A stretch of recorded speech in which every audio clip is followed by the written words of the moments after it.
साथियों नमस्कार, एक बार फिर आपके बीच doctor Jitendra Kumar, pharmacist training master. साथियों, बहुत से विद्यार्थी हमारे यूट्यूब चैनल पे डी फार्मा, बी फार्मा या हॉस्पिटल की ट्रेनिंग संबंधित या डी फार्मा कर चुके हैं। जॉब के रिलेटेड किसी तरह की क्वेरी या क्वेश्चन है, आप क्वेश्चन करेंगे, मैं उसका आंसर जरूर दूंगा। साथियों, माई सेल्फ जितेंद्र कुमार, मैं एक गवर्नमेंट फार्मासिस्ट हूँ। जो भी विद्यार्थी डिप्लोमा इन फार्मेसी कंप्लीट करके बी फार्मा करके कॉलेज या इंस्टीट्यूट से हॉस्पिटल में ट्रेनिंग करने आते हैं, मैं उनका ट्रेनिंग मास्टर हूँ। साथियों, एक विद्यार्थी ने क्वेश्चन किया है कि सर मेरा डी फार्मा कंप्लीट हो गया है और मैं गवर्नमेंट जॉब के लिए किस किस विभाग में अप्लाई कर सकता हूँ या कहाँ कहाँ पे इसकी पोस्टिंग होती है। तो साथियों, सबसे पहले जानेंगे डी फार्मा और बी फार्मा डिफरेंस क्या है। साथियों, डी फार्मा क्लिनिकल में मैप है और बी फार्मा इंजीनियरिंग में मैप है। डी फार्मा 2 ईयर का है, 3 मंथ की हॉस्पिटल ट्रेनिंग है। B pharma 4 year course plus 6 month की इंडस्ट्री या हॉस्पिटल की ट्रेनिंग है। 6 मंथ की जो हॉस्पिटल की ट्रेनिंग है साथियों, वो अगर देखा जाए तो बी फार्मा में 3rd ईयर में एक बार होती है, 45 डेज मतलब 300 घंटे की, और 4th ईयर में होती है, 2 टाइम जो है उसकी हॉस्पिटल ट्रेनिंग होती है।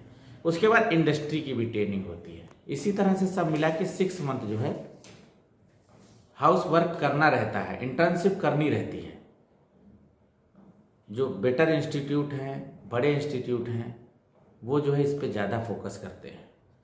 साथियों, जो जॉब है वो डी फार्मा जो क्लिनिकल में मैप है, उसमें क्या होता है, दवा का रख रखाव, दवा की डोज बताना, मरीज को जो है सभी कुछ समझाना, उसकी काउंसलिंग करना, साथ ही साथ जो है ड्रेसिंग करना, इंजेक्शन लगाना, वीवो लगाना, इमरजेंसी ड्यूटी संपादित करना, मेडिको लीगल ड्यूटी संपादित करना, वीआईपी ड्यूटी संपादित करना, ये जो है डी फार्मा फार्मासिस्ट का काम है। साथियों, बहुत से विद्यार्थी तो इस बेस पे करते हैं कि चलो डी फार्मा कर लेते हैं, नहीं कुछ होगा तो मेडिकल स्टोर ही खोल लेंगे।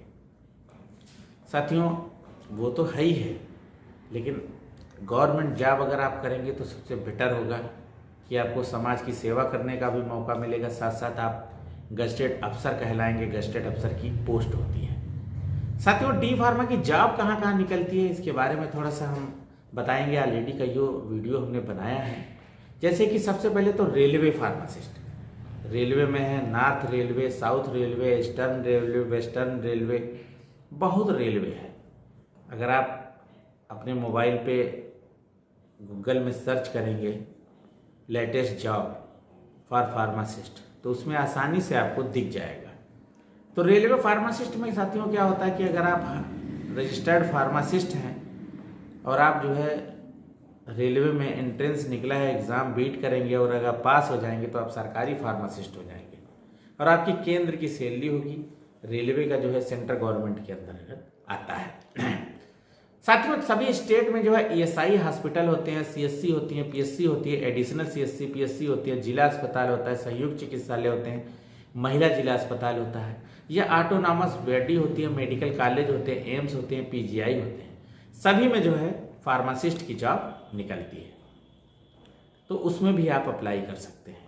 साथ ही साथ क्या होता है कि अगर आप देखेंगे झारखंड या बिहार या बंगाल, वेस्ट बंगाल, इंडिया का जो स्टेट है झारखंड है, बिहार से कट के अलग बना है, बिहार है, साथ ही साथ वेस्ट बंगाल, इसमें क्या होता है, कोयले की खदानें बहुत हैं, कोयले की खदान है। उसमें क्या होता है कि केंद्र के अंतर्गत आती हैं, उसके वर्कर के लिए अपने अस्पताल होते हैं, उसमें भी आप जो है एप्लीकेशन निकलता रहता है, आप उसमें भी जा सकते हैं। साथ ही साथ साथियों क्या है कि जो है Bokaro steel plant, Bokaro steel city, कहने का मतलब है जहाँ पे टाटा कंपनी के जो लोहा बनता है उसके अपने एम्प्लॉइयों के लिए हॉस्पिटल होते हैं। साथ ही साथ जो है इसरो जो स्पेस में रिसर्च करती है कंपनी, मिसाइल के लिए इंडियन जो इसरो है, उसमें भी अपने उनके हॉस्पिटल होते हैं, उसमें भी सरकारी जॉब निकलती है, उसमें भी आप अप्लाई कर सकते हैं। साथ ही साथ पैरामेडिकल्स के साथियों बात करेंगे, जैसे कि पुलिस में है, आर्मी में है, बीएसएफ है, बॉर्डर सिक्योरिटी फोर्स है, उनके अपने अस्पताल होते हैं, उसमें भी फार्मासिस्ट की जॉब निकलती है। और आपको जो है क्या होगा 2 स्टार शुरुआत में जो है सब इंस्पेक्टर की पोस्ट मिलेगी और हॉस्पिटल में आपको काम करना है। उसमें एंट्रेंस एग्जाम में पास होंगे, फिर आपका फिजिकल होगा तो आप सरकारी फार्मासिस्ट बन सकते हैं। सीआरपीएफ होता है, केंद्रीय रिजर्व पुलिस फोर्स बल, उसमें भी हॉस्पिटल होते हैं, उसमें भी सब इंस्पेक्टर की पोस्ट मिलेगी, वैकेंसी निकलती है साथियों, उसमें भी आप जा सकते हैं। असम राइफल्स एक जो है पुलिस की बटालियन है, उसके अपने हॉस्पिटल होते हैं, उसमें भी जा सकते हैं। और आर्मी, जो इंडियन आर्मी है उनके अपने हॉस्पिटल हैं, आर्मी मेडिकल कोर है। उसके अंदर पहले साथियों क्या होता था कि 12th के बाद अपना खुद वो पढ़ाते थे, डी फार्मा कराते थे, उसके बाद रखते थे। अभी क्या है कि 10+2 साथ में डिप्लोमा इन फार्मेसी 2 ईयर का कंप्लीट है, विद आप रजिस्टर्ड हैं, आप एंट्रेंस देंगे, उसके बाद फिजिकल होगा, आप पास होंगे तो उसमें आप जा सकते हैं। साथियों इस तरह से बहुत जगह, इफ्को है उसमें भी आप जाएंगे, एनटीपीसी है उसमें भी, एचएल है, हिंदुस्तान एरोनॉटिक्स है। तो इस तरह से बहुत सी जॉब है साथियों, बशर्ते क्या है कि बंदे के अंदर कैलिबर होना चाहिए, एंट्रेंस एग्जाम बीट करेगा और उसकी जॉब लग सकती है।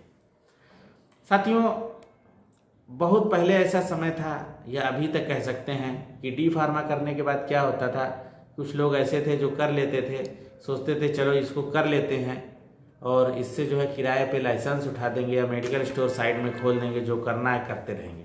अभी साथियों पीसीआई द्वारा बहुत से चेंजेस आ गए हैं और उसमें क्या है कि आपको एग्जिट एग्जाम देना पड़ेगा। एग्जिट एग्जाम में पास होंगे तब आपका रजिस्ट्रेशन होगा। अभी ये तो जो है लागू हो गया है 24 फरवरी 2022 से, हालांकि प्रिपरेशन नहीं है इसलिए अभी जो है रजिस्ट्रेशन हो रहे हैं। जो नेक्स्ट नया रिजल्ट आएगा तब तक आई होप प्रिपरेशन कंप्लीट होनी चाहिए पीसीआई की, और उसमें एंट्रेंस एग्ज़ाम के माध्यम से, एग्जिट एग्ज़ाम के माध्यम से जो है 2023 के जो पास आउट बच्चे होंगे उनका जो है, और या 2022 के 21 के बच्चे जो पास हैं उनका तो रजिस्ट्रेशन हो ही रहा है, उनका जो है एग्जिट एग्ज़ाम के थ्रू होगा। उसी तरह से एक और नोटिफिकेशन आया है, हालांकि अभी प्रोसेस होना है, उस पर राय मांगी गई है, अभी प्रोसेस नहीं हुआ है, कि 12वीं के बाद, कहने का मतलब है 12th के बाद, इंटरमीडिएट के बाद, 10+2 के बाद जो है 5 साल के अंदर, कहने का मतलब 12वीं करने के बाद 5 साल के अंदर जो डी फार्मा मतलब करेगा उसी के जो है एडमिशन होगा, अदरवाइज 5 साल से जब ज़्यादा हो जाएगा तो उसका एडमिशन नहीं होगा। ऐसा एक नोटिफिकेशन आया है, उस पर सबकी राय मांगी गई है हम लोगों की, और वो आई होप लागू हो जाना चाहिए 1-2 साल में। तो उस तरह से एक ये भी नोटिफिकेशन है, और डे टू डे मतलब फार्मेसी में कुछ ना कुछ नया अपडेट होता रहता है। साथियों उसको देखने के लिए आप हमारा वीडियो निरंतर देखते रहिए और हमसे जुड़िए। किसी तरह की क्वेरी या क्वेश्चन होता है आप क्वेश्चन करेंगे, मैं उसका आंसर जरूर दूंगा। तो साथियों इसी के साथ विराम देंगे साथियों, नमस्कार।